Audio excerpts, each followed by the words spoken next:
This is section 2.5. And graphs don't make a lot of sense, but it's fine because I think I did it. So first, use the graph of f of x equals absolute value of x to graph this function. So first off, our parent function is it looks like a v. It's that kind of a graph. And so we know that this function is going to be some transformation of our parent function.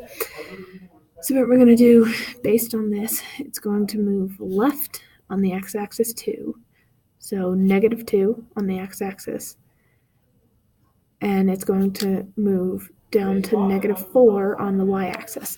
And here is that graph.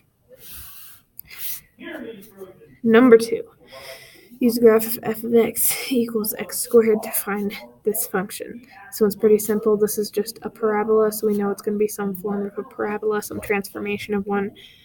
And based on this equation, we're going to go to the right 1. So this sign, you have to switch this sign, so it's going to be a +1 when we put it on a graph. To the right 1 and up 3. So we move our vertex to the right 1 and up 3, and that's where we draw our parabola. That's a bad parabola. It's fine. Use the graph of f of x equals the square root of x to graph this function. So this is our parent function. It's just a little woo-hoo like that. And we look at here, and I see that there's a negative here, which means that this is going to be flipped. So it's going to be flipped over because it's negative flipped over the x-axis. And it's going to be moved down here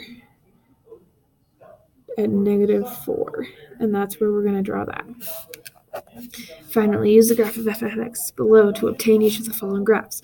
So what I'm going to do is pick a couple points on here. I'm going to write down those points. And then based on this function, I know what to do with these points. So for all our x values, we're going to add 3, and for all our y values, we're going to add 2.